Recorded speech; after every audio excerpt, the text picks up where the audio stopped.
Please stop pushing, I can't take this anymore. The concert venue is packed tight. A man behind me keeps pressing into my backside. I'm wearing a mini skirt today with a thong underneath, and it only makes the situation worse. He lifts my skirt and presses himself against my hips. As the atmosphere heats up, someone in front of me slams into me and I stumble back a step. My body stiffens as I feel like something just slid inside me. My name was Mandy Cox, and I was a die-hard fangirl. I wanted a celebrity to notice me, so I dressed for attention. I wore heavy makeup and made sure nothing about me went unnoticed. My low-cut top revealed a wide stretch of skin, and my chest bounced with every step. I paired it with a mini skirt that barely covered my thighs and sexy white stockings which hugged my legs. But when I arrived, reality hit. The concert venue was packed so tightly I couldn't move, and the crowd swallowed me whole. The celebrity was never going to notice me. I craned my neck and shouted, "Darling, take me." I never imagined that line would draw the wrong kind of attention. Instead of the celebrity, it caught a filthy creep. After I shouted it, I became aware of a man behind me, repeatedly bumping into me. At first I brushed it off. In a crowd that dense, accidental contact was easy to explain. But the feeling wouldn't go away. Something hard kept pressing against my butt from behind.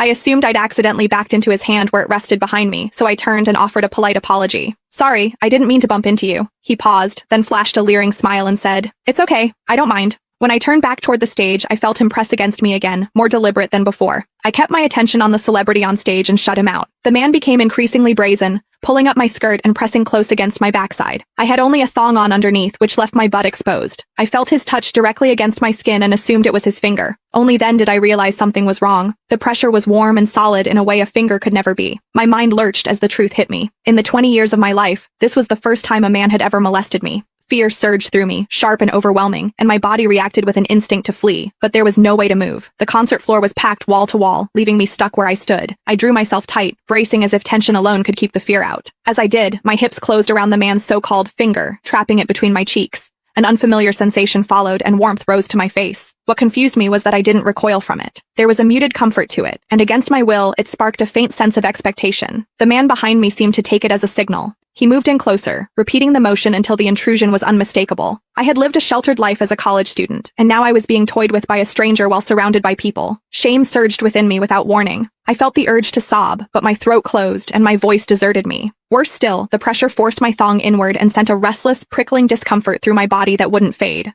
A quiet, involuntary sound escaped me, and the embarrassment followed instantly. I gathered myself and strained to suppress it, holding it down until my throat tightened. The blaring music and the screams around me drowned everything out. With every eye fixed on the stage, no one was aware of what was happening to me. At the same time, the intensity continued to rise, touching something deep inside me. I bit down on my lip as cold sweat traced my spine. My awareness was tipping back and forth between humiliation and a pleasure I couldn't bring myself to name. I knew I couldn't take it anymore if it continued, so I turned sharply to face the man behind me. "Please, stop pushing. I can't take this anymore." When I finished speaking, the man leaned toward me and whispered in my ear,